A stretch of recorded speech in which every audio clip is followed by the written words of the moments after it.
৯৫% শিশুকে টিকার আওতায় আনা না গেলে হামের প্রাদুর্ভাব কমানো সম্ভব হবে না বলে জানিয়েছেন স্বাস্থ্য প্রতিমন্ত্রী ডাক্তার এম এ মুহিত। বলেন, মানুষের সুস্বাস্থ্য নিশ্চিতে অঙ্গীকারবদ্ধ সরকার। সকালে রাজধানীর কড়াইলে হাম রুবেলা টিকা ক্যাম্পেইনের উদ্বোধনী অনুষ্ঠানে এই কথা বলেন তিনি। এ সময় হাম টিকাদান কর্মসূচি সফল করতে সবাইকে একসাথে কাজ করার আহ্বান জানান তিনি। মানুষের সুবিধার জন্য স্থায়ী টিকা কেন্দ্রের পাশাপাশি অস্থায়ী অনেক কেন্দ্র স্থাপন করা হয়েছে বলেও জানান প্রতিমন্ত্রী। ঢাকার 2 সিটি কর্পোরেশন সহ ময়মনসিংহ ও বরিশাল সিটি কর্পোরেশন এলাকায় দ্বিতীয় ধাপে আজ শুরু হয়েছে হামের জরুরি টিকাদান কার্যক্রম। চলবে 11 মে পর্যন্ত। জানলাম যে জায়গায় টিকা দেওয়া হইতেছে, তো জায়গায় আসলাম, টিকা দিলাম বাবুরে। ঠিক ভালোভাবে টিকা দিলাম। এই টিকাটা যদি সুযোগ না করে দিত তাহলে অনেক বাচ্চাদের প্রাণহানি হতো। তারা মনে করেন অনেক অসুস্থ হয়েছে, বাচ্চারা মাদের মনে করেন যে অনেক অসুবিধা পড়ে যেত। আমাদের 1 মিনিট অপেক্ষার সময় নেই। আমরা অতি গুরুত্ব সহকারে দ্রুতভাবে কাজগুলো করছি। সুস্বাস্থ্য নিশ্চিত করার জন্য সিটি কর্পোরেশন এবং স্বাস্থ্য মন্ত্রণালয় আমরা একসাথে কাজ করব। দর্শক, রাজধানী এবং রাজধানীর বাইরের টিকাদান কার্যক্রম বিষয়টি নিয়ে আরো বিস্তারিত জানাতে আমাদের সঙ্গে যুক্ত হচ্ছেন সহকর্মীরা। আমরা শুরুতে একটু রাজধানীর বনানীতে যাব। সেখানে আছেন সহকর্মী মাহমুদুল হাসান ইমন এবং আমাদের সঙ্গে আরো যুক্ত আছেন বরিশাল থেকে সাইফুর রহমান মিরনও। আমি একটু ইমনের কাছে যেতে চাই। ইমন, টিকা ক্যাম্পেইনের সবশেষ কি তথ্য আছে একটু জানাবেন?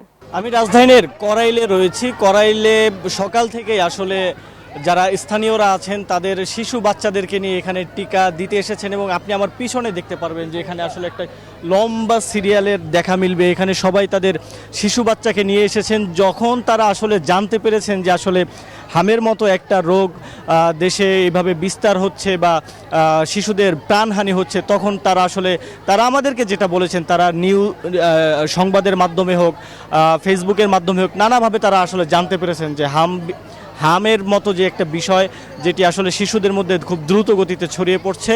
এটি আসার পর গতকালকে তাদের এখানে মাইকিং হয়েছে যে আজকে থেকে এখানে টিকাদান কর্মসূচি শুরু হবে এবং এই মাইকিংয়ের পরেই তারা আসলে এই বিষয়টি অবগত হয়ে আজকে তারা সকাল থেকে এখানে এসে লাইনে দাঁড়িয়েছেন এবং একের পর এক এখানে যারা স্বাস্থ্যকর্মী আছেন তারা একের পর এক বাচ্চাকে দেখছেন। তাদের কোনো সমস্যা থাকলে বা তারা যদি অসুস্থ হয় তাদেরকে আসলে টিকা দিচ্ছেন না, কিন্তু যারা সুস্থ বাচ্চা আছে, শিশু আছে, তাদেরকে আসলে এখানে টিকাদান কর্মসূচির আওতায় নিয়ে আসা হয়েছে। সকাল বেশ কিছুক্ষণ আগেই এখানে আসলে স্বাস্থ্য প্রতিমন্ত্রী এসে এই টিকাদান কর্মসূচির উদ্বোধন করেছেন। সেখানে তিনি বলেছেন যে আসলে 95% শিশুকে যদি আসলে তারা এই টিকাদান কর্মসূচির আওতায় না আনতে পারেন তাহলে এই হামের প্রাদুর্ভাব ঠেকানো আসলে তাদের জন্য কষ্টকর হয়ে যাবে।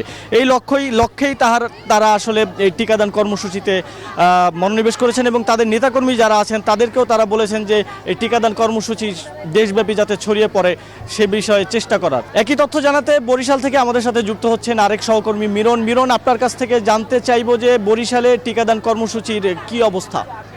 ইমন, আপনি যেমনটা ঢাকা থেকে অর্থাৎ ঢাকা সিটি কর্পোরেশনের যে টিকাদান কর্মসূচির খবর জানাচ্ছিলেন, আমি আছি বরিশালে 18 নম্বর ওয়ার্ডে অর্থাৎ মল্লিকা কিন্ডারগার্টেনে আজকে এই টিকাদান কর্মসূচি, হামের টিকাদান কর্মসূচি বেলা 11টায় আনুষ্ঠানিকভাবে উদ্বোধন হবে। তবে এর আগেও কিন্তু আমরা দেখছি যে বরিশাল বিভাগের 4টা জেলায় কিন্তু পরীক্ষামূলক প্রথম ধাপে কিন্তু টিকাদান কর্মসূচি শুরু হয়েছিল এবং সেটা হলো ঝুঁকিপূর্ণ যে উপজেলাগুলো, 4টা উপজেলা, সেখানে কিন্তু আমরা দেখেছি যে টিকাদান কর্মসূচি সফলভাবে শুরু হয়েছে এবং তারা বলেছে যে পর্যায়ক্রমে সব ইউনিয়নগুলো, 4 উপজেলার সব ইউনিয়নগুলোতেও তারা এই কর্মসূচি চালু করবেন এবং আজকে যেহেতু বরিশাল সিটি কর্পোরেশন আজকে দ্বিতীয় ধাপে যে টিকাদান কর্মসূচি সেটি আনুষ্ঠানিকভাবে উদ্বোধন করবেন। বরিশাল সিটি কর্পোরেশনের যে প্রশাসক অ্যাডভোকেট বিলকিস আক্তার জাহান শিরিন, তিনি একটু পরে আসবেন। কিন্তু এর মধ্যে আমরা দেখছি যে অনেকে অভিভাবকরা এসেছেন, তারা কিন্তু তাদের সন্তানদের নিয়ে এসেছেন যে টিকাদান কর্মসূচিতে টিকা দেওয়ার জন্য। অর্থাৎ টিকা যে হামের যে একটি প্রাদুর্ভাব বেড়েছে এবং হাসপাতালগুলোতে রোগীর চাপ বাড়ছে, সেখান থেকে কিন্তু